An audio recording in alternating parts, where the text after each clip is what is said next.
Hello and welcome to Reads with Robert. Today I'm sharing a book that I have read or listened to many times. It's one of my favorite books. It is The Four Agreements by Don Miguel Ruiz. Now, this book is both practical and spiritual.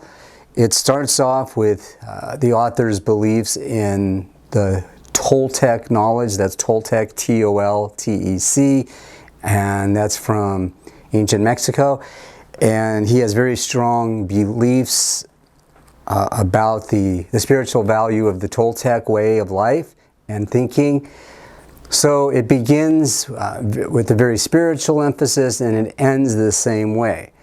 And I recommend reading the whole book, but if spirituality is not for you, or you have issues with his particular way of belief, though I don't see why anyone would need to, but if you are not into that, that's fine. You can still very much enjoy the book and get a lot out of it by reading each of the chapters of the Four Agreements. Now, as I said, there are four agreements, and the first one is be impeccable with your word. What does that mean? Well, he says on page 31 of this edition, now let us see what the word impeccability means. Impeccability means without sin. Impeccable comes from the Latin peccatus, which means sin. The im means without, so impeccable means without sin. Religions talk about sin and sinners, but let's understand what it really means to sin. A sin is anything that you do which goes against yourself. I love that. Everything you feel or believe or say that goes against yourself is a sin. You go against yourself when you judge or blame yourself for anything. Being without sin is exactly the opposite. Being impeccable means not going against yourself. When you are impeccable, you take responsibility for your actions, but you do not judge or blame yourself. So I love this, and he talks about impeccable with your word in a few ways. First is, and this is really important, if you say you're going to do something, do it. If you say you're going to be somewhere, be there. Be there on the time you say you're going to be there. Now, obviously, we don't always do all these things, but you want to be impeccable. You want to say and do the same thing. But he also talks about the words we use that are critical or harmful or hurtful to ourselves or others. And the example he gives is how Adolf Hitler used the word to hurt people, to destroy lives, to start World War II. And people believed his word, and because they believed his word, we were led into World War II, the Holocaust, and some horrible, horrible events.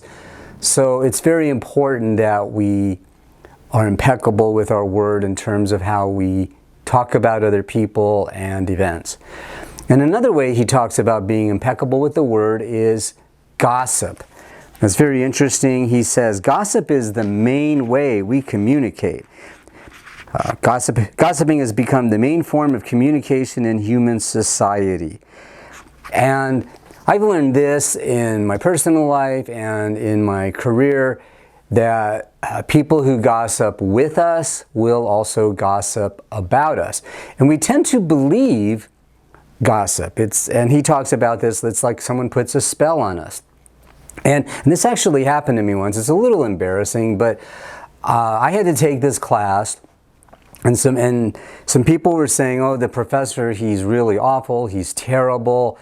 And so I went into the class and had all these judgments against this professor before he had even started the class, and I was very negative and very uncooperative.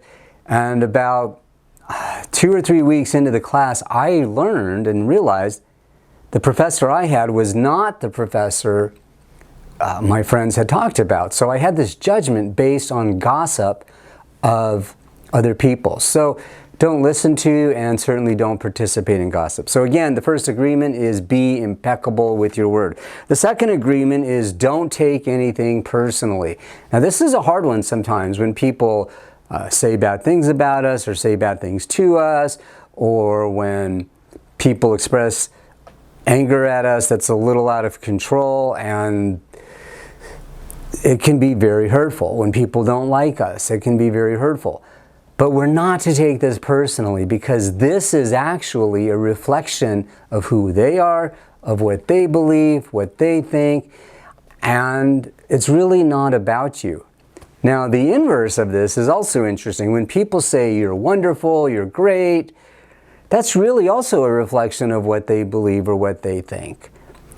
So don't take anything personally. It'll help you from getting too wrapped up in other people's judgments or too conceited because everyone says you're wonderful. Again, all of those judgments are coming from them and not really about you. The third agreement is don't make assumptions. In other words, don't assume you know what's going on about anything unless you actually really do. And sometimes not even then. When we assume things, we often assume the worst, and then our mind kind of goes into this tailspin and we start feeling very bad.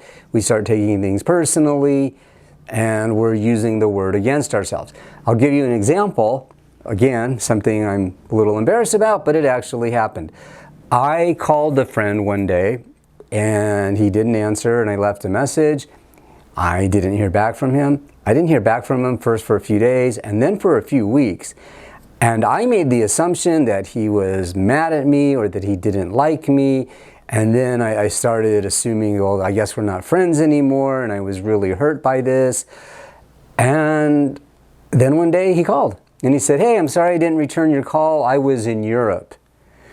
So all of my assumptions were false, all of my beliefs were false, and I would have avoided all that emotional pain if I had simply not made the assumption. So the next time, if someone doesn't call me back, I just think, well, maybe they're busy, maybe they're on vacation, maybe they just don't have the time, and I should not make the assumption of anything else. Just the only thing I can assume or know for sure is they didn't call me back. I don't have to attach a reason. So the third agreement is don't make assumptions. And the fourth agreement, and this will help you with all the other agreements, is always do your best. Now,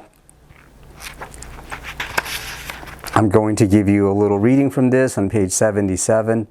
Just do your best in any circumstance in your life. It doesn't matter if you are sick or tired. If you always do your best, there is no way you can judge yourself. And if you don't judge yourself, there's no way you're going to suffer from guilt, blame, and self-punishment. By always doing your best, you will break a big spell that you have been under. So just do your best. Now, what does that mean? Well, it means to just do your best. Don't overdo it. Don't do less than you need to do. And you may not figure it out immediately or right away, but just do your best. And if you can quantify that, for example, are your dishes all washed? Have you made your bed? Have you made your appointments? Did you write down some decisions you were going to make for that day and then follow through on them? Just do your best. So all four of these agreements can really change the way you think and go about your life. This again is The Four Agreements by Don Miguel Ruiz. It's a wonderful book. I highly recommend it. Thank you.